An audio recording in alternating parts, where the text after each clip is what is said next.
আপনাদের কয়েকটা ফুটেজ দেখাচ্ছি, তারপরে আমার ভিডিওর টাইটেল ক্যাপশন কি কেন দিয়েছি সেটা বুঝতে পারবেন। আসুন একটু আগে শুনুন বা দৃশ্যপটগুলো দেখুন।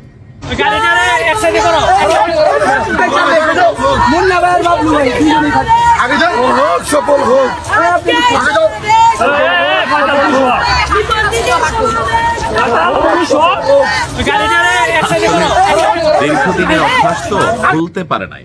আবার এখানে ভিন্নতাও আছে।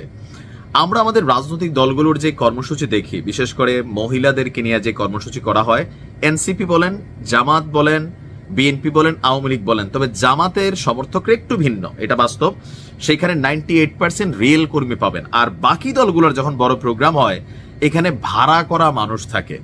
তো গত 15-16 বছর সব জায়গায় জয় বাংলায় স্লোগান দিতে গিয়া যেই মহিলার ভিডিওটা আপনারা দেখলেন, এটা গতকালকের কেরানীগঞ্জে মহিলা দলের একটা প্রোগ্রামের মধ্যে স্লোগান দিচ্ছিল। এখন স্লোগানটা কিন্তু সাধারণ মানুষ দিতে পারে না। মানে আপনি দেখবেন যে কোনো মিছিলে আমরা যারা করছি একসময় রাজনীতি, স্লোগান দিয়ে যার গলাটা ভালো মোটা, এমনকি যার আওয়াজটা একদম শেষ পর্যায় পর্যন্ত যায়, তো ওই রকমই স্লোগান দেওয়া মানুষগুলো আলাদা হয়।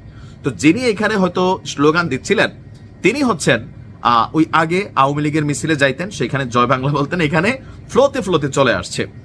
সাম্প্রতিক সময়ে আরো বেশ কিছু ভিডিও ভাইরাল হয়েছে যে জামাত ইসলামের প্রোগ্রামে আমরা দেখছি যে সামনে থেকে জয় বাংলার কথা বলতেছে জামাত শিবির রাজাকার, এই মুহূর্তে বাংলা ছাড়। এছাড়া আরেকটা প্রোগ্রামে জামাতের এক নেতা তিনিও পুরা বক্তব্য দিয়া দিন শেষে বইলা বসলেন জয় বাংলা।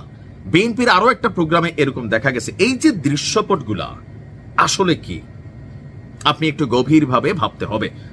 আওয়ামী লীগ গত 15 বছর বাংলাদেশের অন্যান্য রাজনৈতিক দলগুলোকে এতটা কোণঠাসা করছিল, বিশেষ করে জামাতকে, যে জামাত গুপ্ত রাজনীতিতে তারা বাধ্য হয়েছিল।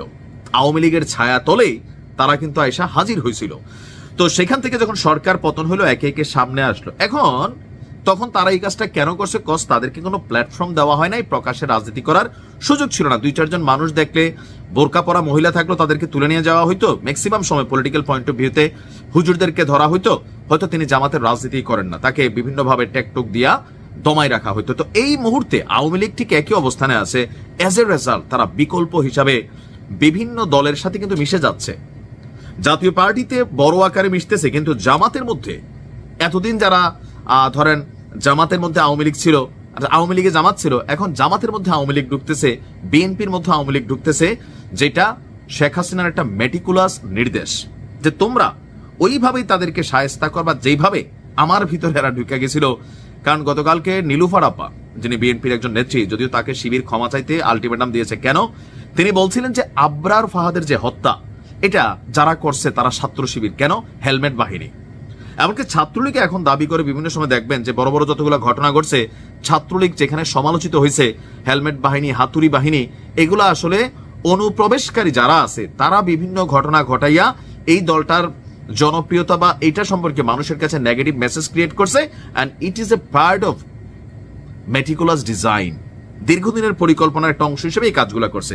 তো বাস্তবতা হচ্ছে বিভিন্ন জায়গায় আওয়ামী লীগের অনেক নেতাকর্মী কিন্তু জামাতে ঢুকছে। আবার সামনে নির্বাচনকে কেন্দ্র করেও লোকালি আপনি দেখবেন আওয়ামী লীগকে নিয়ে মুখে মুখে ফেসবুকে কি বলে জরুরি না। মানে আওয়ামী লীগের যারা অন্যায়কারী অপরাধী ছিল তাদের বিষয়টা না, কিন্তু যারা প্রভাবশালী আছেন, ভালো মানুষ আছেন, আওয়ামী লীগের মধ্যে আওয়ামী লীগের সাপোর্টার আছেন, তাদের ভোটগুলোকে কালেক্ট করার জন্য এখানে ভিন্ন ভিন্ন কৌশল কিন্তু লোকাল এলাকাগুলোতে প্রত্যেকটা দলই অ্যাপ্লাই করতেছে। আর সেই অ্যাপ্লাইতে ওই দলগুলো সাময়িক হয়তো লাভবান হবে, কিন্তু দীর্ঘমেয়াদী আসলে কতটুকু লাভবান হবে সেটা আওয়ামী লীগের এত বছরের রাজনীতির পরে আওয়ামী লীগের যে পতন হয়েছে সেইটা দেখে শিক্ষা নেওয়া উচিত। কিন্তু আমরা কি আদৌ দেখে শিখি? না, বাঙালি হিসেবে আমরা কখনোই দেখে শিখি না। আমরা ধরেন যখন যেখানে যেটা প্রয়োজন, কারণ রাজনীতিতে আজকের মিত্র কালকে শত্রু হয়। বিএনপি জামাতের নমুনা দেখেন, এত বছর একসাথে থাইকা এখন একজন আরেকজনের পারলে কামড়া কামড়ি করে মাংস ছিঁড়া ফেলে। তো একসময় জামাত আবার আওয়ামী লীগের পূর্ববন্ধু ছিল, তবে আওয়ামী লীগ বিএনপির কখনো মিলন হয়েছে কিনা জানি না, হইতে পারে ওই যে এরশাদের আন্দোলনের সময় বা পতনের যে দৃশ্যপট ছিল। তো দিন শেষে এখন আওয়ামী লীগের প্রতি শেখ হাসিনার হয়তোবা নির্দেশনা বা বিভিন্ন সময় আমি যতটুকু বুঝি যে আওয়ামী লীগকে ছড়িয়ে ছিটিয়ে যে যেমনে পারে যে কোনো দলের মধ্যে ঢুকে যাওয়া, সাময়িক নিরাপত্তা পাওয়া এবং দীর্ঘমেয়াদী, কারণ এখন তো আগামী 2-4-5 বছর আওয়ামী লীগ ক্ষমতায় আসবে না বা ফিরবে না বা রাজনীতিটা ওইভাবে করতে পারবে না। সো এই টাইমটাতে তারা যেন শক্তিশালী থাকে, ডাক দিলে সরকার পতনের পর আওয়ামী লীগের ভিতর থেকে সুসুর করে জামাত যেমন বের হয়ে গেছে, তো এরকম হয়তো আবার ভবিষ্যতেও হবে। শেখ হাসিনার মেটিকুলাস মাস্টার একটা ডিজাইন কিন্তু এই মুহূর্তে করতেছে, আর এটার নামই রাজনীতি। ভালো থাকুন, আসসালামু আলাইকুম।